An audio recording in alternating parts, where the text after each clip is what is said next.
All Across Perspectives is using our perspective of concepts, ideas, and latest news events that are reshaping the world that you live in to educate and inform so that the average person can prosper in this ever-changing world.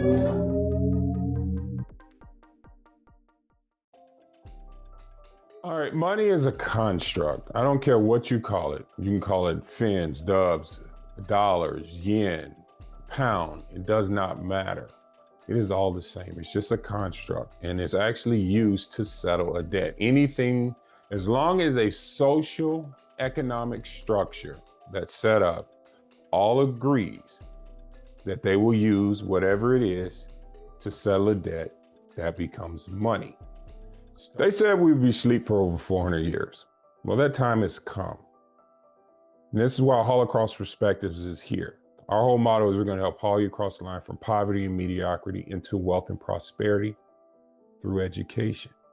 We partner with some of the greatest individuals that deal from financial strategists, as well as commodity brokers dealing with gold, and then also attorneys that help set up trust. But it all starts with education. We were taught, and our idea of finances was being able to balance a checkbook. But it's a lot greater than that. And as this world is changing and we're going into a new paradigm shift regarding finances and a currency collapse, it requires us to really gain a full understanding of what is actually taking place. This is why we're here. We walked into this space to be able to help the average individual make sense of what's taking place around you and how to prepare yourself and also thrive in this ever-changing environment. Join our community as we build out this new infrastructure and capitalize on this change. It's up to you to make the changes necessary in order to create the life that you know that you deserve. Take the step and join our community. See you on the other side. Started out back in the day, there were rocks. Yeah, we had the rice stones, the yapis. They actually would forge these stones about 400 kilometers away in the island of Palau, in the area of Palau. And they would literally sell it on ships. They had a big stone with a circle in the middle, made it easier for carrying. And they would actually ship it across. And that would be their quintessential aspect of money.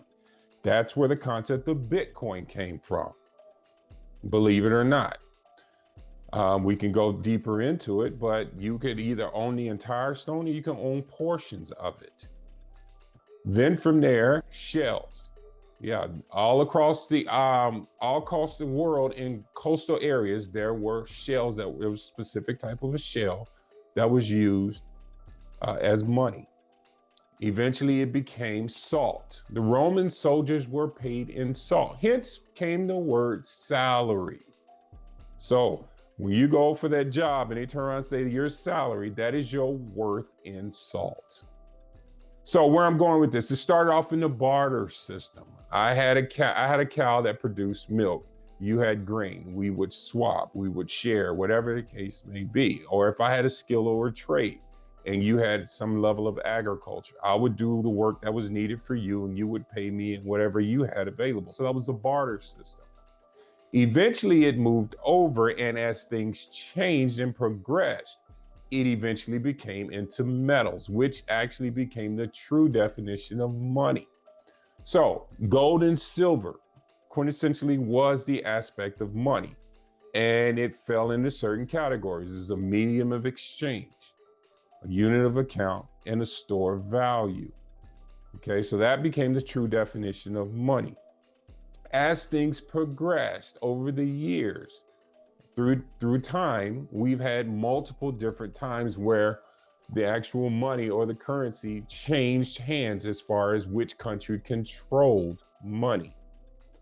The actual, whether you guys know it or not, paper money was created in China. So the form that we carry today, that's how old it was. It was Marco Polo who came back from China and said, hey, they have paper money. We don't have to walk around with all this gold and silver changing in our pockets. So they were able to take on that construct, and then they turned around and it became fiat over the years, where it was government forced. That's what the hint fiat means, by decree. Now, over the years, as things changed, it went from country to country. You had Spain that ran for a period of time. You also had the Dutch, okay? Then from there, Great Britain, hence the Britain pound, the Great Britain pound. You ever see, was it pieces of 8? Okay, so it was silver. Silver was at one point poor man's money at that time. Gold was really considered more for the wealthy because it was harder to obtain and it was more expensive in that aspect. But where I'm going with this is things progressed and changed. It goes from country to country. Now, the United States did not become the reserve currency until 1944 after World War II. Great Britain was the dominant player, but they were impoverished because they got bombed by Germany through World War II. So they were in ruins. All of Europe was destroyed. The only country that was really standing that had anything was the United States. So where I'm going with this is, as you see, every 70 to 100 years, the monetary system changes hands from one country to another. So after World War II, they had the Bretton Woods Agreement, where all the countries met at a hotel in Bretton Woods, New Hampshire. They all agreed that the United States dollar would be the dollar for trade. Okay, it would be the reserve currency. And what we're saying is reserve currency is that would be the currency that would be used to settle all debts for all trade. Now, with that, the United States, as I said, was the main currency. It would be backed by gold, and no country was supposed to actually go under or above a certain threshold, whether it was 30% as far as their manipulation of the currency.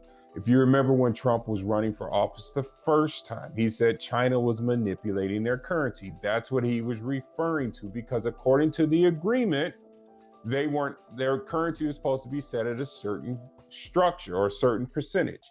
Now, what they were doing was making their dollar cheaper. With that, after that agreement, we agreed that the dollar would be backed by gold.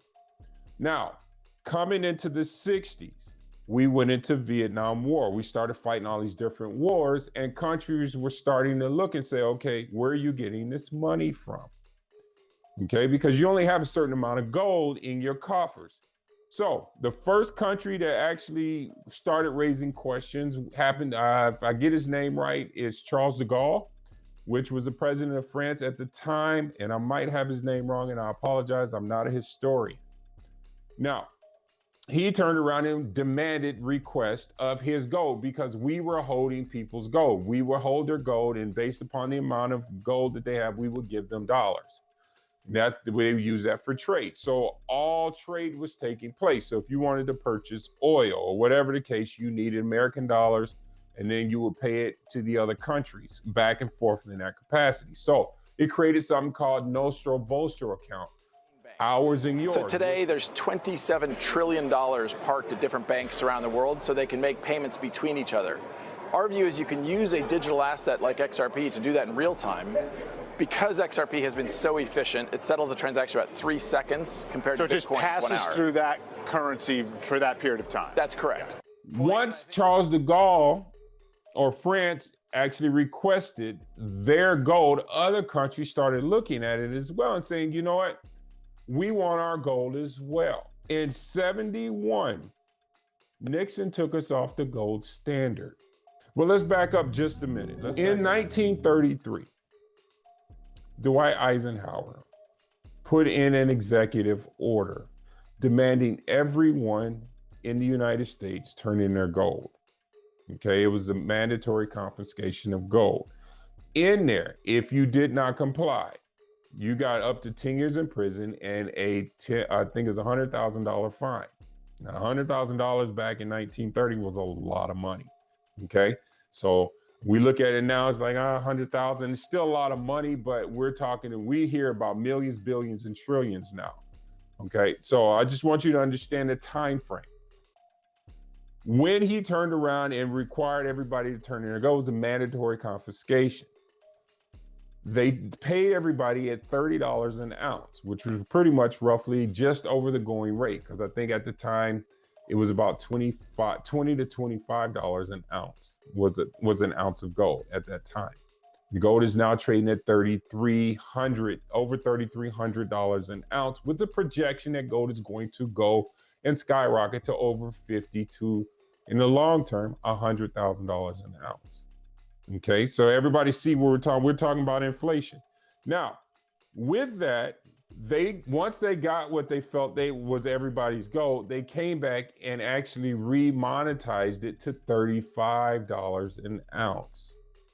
Right now on our balance sheets, our gold in Fort Knox, we're still holding that at $42 an ounce. Guys, they're going to revalue gold, and they said that with the revaluation and it trading at just around $3,400 an ounce, they said on our balance sheet overnight, we'll pick up over $700 billion in assets. Okay, I want everybody to understand what's going on in the world. The world is changing. Now, as people started requesting their gold back, Nixon was in office at this time. In 1971, he turned around and actually took us off the gold standard. He said that the dollar is just as strong as gold, so everybody should actually, invest in the dollar. I have directed Secretary Connally to suspend temporarily the convertibility of the dollar into gold or other reserve assets, except in amounts and conditions determined to be in the interest of monetary stability and in the best interest of the United States. In full cooperation with the International Monetary Fund and those who trade with us, we will press for the necessary reforms to set up an urgently needed new international monetary system. Stability and equal treatment is in everybody's best interest. I am determined that the American dollar must never again be a hostage in the hands of international speculators. I'm taking one further step to protect the dollar, to improve our balance of payments, and to increase jobs for Americans. As a temporary measure, I am today imposing an additional tax of 10% on goods imported into the United States. This is a better solution for international trade than direct controls on the amount of imports. This import tax is a temporary action. It isn't directed against any other country.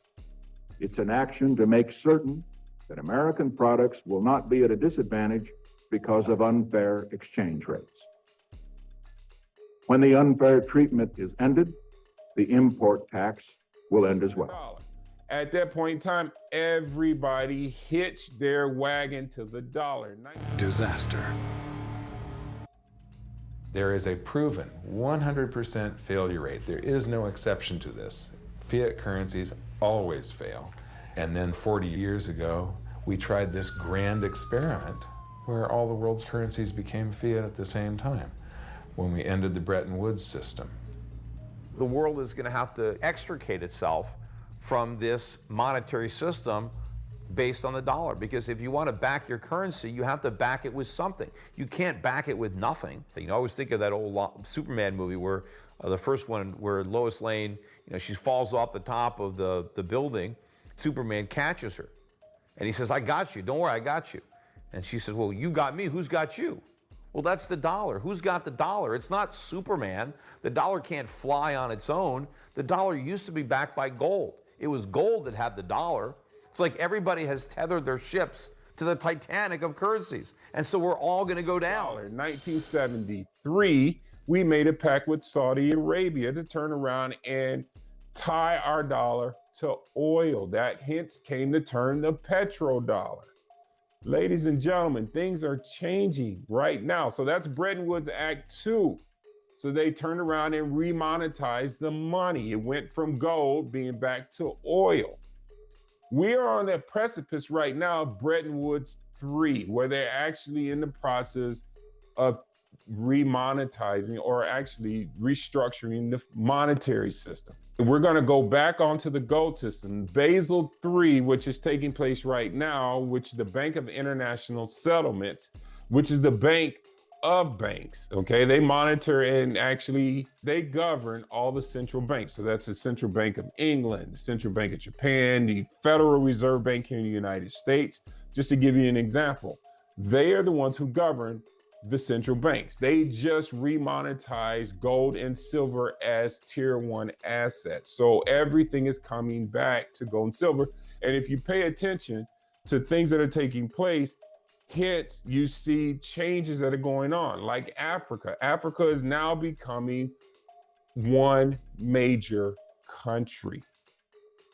They are actually, all the countries in Africa have come together to create one major country. And all the individual countries, all the presidents and leaders have actually taken on and become governors of those countries. Just like we have the United States, where we have multiple states and we have governors of the states, and then we have one country which has a president. Well, they are actually in the process right now, and each country is going to be a state in the country of Africa, not the continent, the country. Okay, and they're actually repatriating all their gold, all their minerals. There's a fight right now for Africa. All right, so this is dollar, this is pound, this is the euro. And these are the currencies that controls the world's economic. But one question we always need to ask ourselves is, what gives these currencies the power they have? It is not the countries they represent that gives it its power. What gives these currencies the power they have is the natural resources: gold, diamond, oil and gas, timber, rubber, agriculture in general. These are the things that back these currencies and give them the power they have. And yet we have all this in Africa. So why is it that our currencies don't have this same power as this currency? The moment we start asking these questions, then we will realize why there is a call for Africans to stop exporting their raw materials. Because these people, they take our raw materials, they take it to their countries, and then they use the currency that is backed by these raw materials to oppress us and keep us underdeveloped.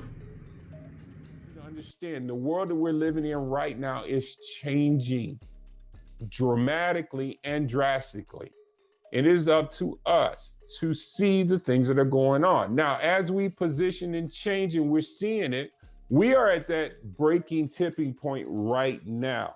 However, even though we see the dollar crumbling and crashing right before us, it is actually going to digital currency. This is a currency collapse. What's coming? Because what people think, what you think, because you're getting the garbage from television, what you think is coming is a recession. What your crazy friends might say to you is coming is maybe a depression. You'd be mistaken. Those are lies. What is coming is a collapse of the dollar. You haven't had one of those.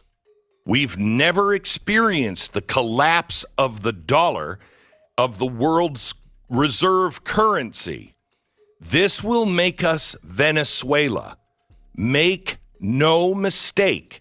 If you want to be prepared, prepare yourself like people should have prepared in Venezuela. The way we see money is about to change. We're used to seeing it in the physical form. It is now all headed to digital. It's going on your cell phone. I know a lot of people are saying, oh, I use digital currency right now, you know, because I have debit cards and all that. Yeah, this is the transition. They're getting you used to it. But what happens to the individual who works on cash only? All that is going to go away. Yes. So the odd jobs, the side jobs, you got a little hustle, you need to make some additional cash. I can go out and do X, Y, Z, or I can go sell some plates, make some extra money. Ladies and gentlemen, that is going to be gone. That opportunity is going to change. I'm not going to necessarily say it's going to be completely vanished, but the way you receive money will be gone, because now they have the ability of being able to see the money that you make. That's the scary part about it. Whether you know it or not, China has literally just switched over within the last 5 days to their digital yuan. And it's a CBDC, central bank digital currency. And we're hearing horror stories about what is taking place there. China's biggest cities are now cashless, not by choice, but by force. ATMs have gone dark, vaults are being emptied, and overnight, the digital yuan is the only currency allowed. Digital yuan or nothing. By 3 p.m., another wave hits. This time, it's not the banks, it's the apps. Across China, millions of smartphones buzz simultaneously. Notifications flood in from the country's largest financial platforms, ICBC, Bank of China, Alipay, and WeChat Pay. But these aren't security alerts or policy updates. These are system changes, forced, silent, absolute. When users open their apps, they don't see their usual dashboards, no balance summaries, no transaction history. Instead, they see a new screen, bold, unfamiliar, and unskippable. At the top, welcome to ECNY. Below it, a new interface showing a digital yuan wallet marked as active. There's no cancel, no opt-out, just 2 buttons, continue or verify identity. The shift is so seamless, it's almost surreal. It feels less like an update and more like someone flipped a switch. Then the real panic begins. Users try to check their savings accounts only to see a grayed out message. Conversion pending, funds temporarily unavailable. Others try to make QR payments at stores like they do every day, but the screen freezes. A small red banner appears. Please activate your digital yuan wallet to continue. Bank transfers fail. Online payments crash. ATM withdrawals already blocked now have no fallback. Your entire financial life frozen until you agree. China's on its way up. We are headed into World War III. I know a lot of people don't want to hear that, but it is true. We are. Okay, China's in the process. There's 5 stages of war. There's technological war. Okay, so we're fighting over chips. Trade war. Okay, so you're hearing about the tariffs now. That's the trade war. We have geopolitical, which is usually where countries are in the process of invading others. So we got Ukraine fighting Russia, and we also have Israel is taking over the Gaza Strip, as well as fighting Iran, right? Geopolitical. It's just, these are the things that are taking place. But these are all the quintessential steps that happen before we hit military strike. We already have some. We have bombings that are taking place. I mean, if I'm not mistaken, Israel bombed Syria about a week ago. Change is happening. But it's up to each and every one of us. You cannot sit up and put your head in the sand and expect things to continuously just work out in your favor. The next couple years are going to be monumentous. And with all the policies and procedures that are taking place right now, it is up to each and every one of us to plug into a system and get educated, because the things that we're used to are about to be completely different. Guys, money is changing. How we deal with it, how we see it, how we deal with it, and how we operate with it is about to be completely different. Marks a seminal moment for digital assets and global dollar dominance, with President Trump signing the Genius Act into law. This bill provides the fast-growing stablecoin market with the regulatory clarity it needs to grow into a trillion-dollar industry. Stablecoins represent a revolution in digital finance. The dollar now has an internet-native payment rail that is fast, frictionless, and free of middlemen.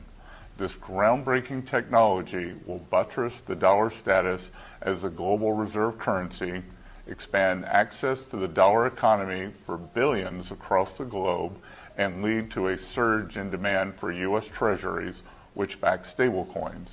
The Genius Act is a win-win-win for everyone involved. stablecoin users, stablecoin issuers, and the U.S. Treasury Department. I want to thank President Trump for his visionary. You cannot sit here and expect everything to stay the same when your world is changing. Guys, everything now is moving over into a digital scale. We believe the next step going forward will be the tokenization of financial assets. And that means every stock, every bond will have its own, basically, CUSIP. It'll be on one general ledger. Every investor, you and I, will have our own number, our own identification. We could rid ourselves of all issues around illicit activities about bonds and stocks and digital by having a tokenization. But the most importantly thing, we can customize strategies through tokenization that fits every individual.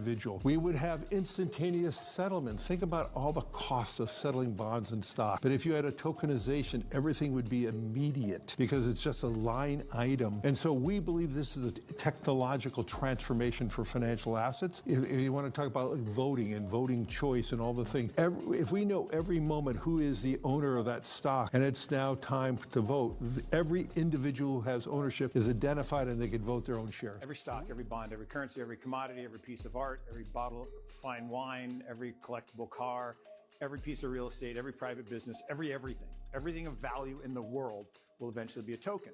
This adoption of technology, this evolution, it's not a revolution, it's an evolution of technology, that everything of value will be a token on a blockchain. Not a coin, not a thing, it's literally a line item on a public ledger. Everything of value will be that. And every transaction of value will happen in digital assets. You don't need the pieces of paper. Wipe out all of DTCC, which processes $1.8 quadrillion a year. That is a large number. That will all move to digital. And when it does, it will create massive wealth, the greatest wealth creation opportunity I'm going to see in my lifetime. The Trump administration is expected to release its first national crypto stockpile report on Wednesday stateside, detailing the structure and contents of the government's digital assets. This includes holdings under the Strategic Bitcoin Reserve and the U.S. Digital Asset Stockpile, which consists of cryptocurrencies seized through legal enforcement actions. Investors are eager to know how much Bitcoin the U.S. government actually owns. The report could also recommend national security and banking access reforms for crypto firms. Another core feature of blockchain technology is the ability of individuals to have self-custody of crypto assets in a personal digital wallet. The right to have self-custody of one's private property is a foundational American value that should not disappear when one logs on to the internet. I'm in favor of affording greater flexibility to market participants to self-custody crypto assets, especially where intermediation imposes unnecessary transaction costs or restricts the ability to engage in staking and other on-chain activities. That is where everything is going. Digital currency is the new currency. It is up to us to learn how to maneuver in this new day and age. Do the things necessary, plug into our systems. We do live calls where you can get on, you can hear what is going on. We're giving you the true news and you can see what is taking place. It's not scripted. If you have a question, we would do the best we can with a large volume of people to be able to answer those questions so that you can gain understanding. This is about education. We've never had this shot before, and it is up to each and every one of us to do the things necessary so that we can have a better future. They said we'll be asleep for 400 years. Well, that time is here and we're coming awake. Because we were told in order to be successful, we had to go to school, get this great education, work, come out and find that career, work that job for 40 years, put money away in 401ks, IRAs, whatever the case may be, and then live off of that once you have an opportunity to retire. But they keep moving the line because at one time the retirement age was 62, then it moved to 65. Ladies and gentlemen, they're moving it to 67. It is up to each and every one of us to do the things necessary to make the changes and create generational wealth for your family. We've never had this opportunity. Plug into our system and join our community. We look forward to having you, and let's do what we need to do for ourselves. And I'll see each and every one of you at the top.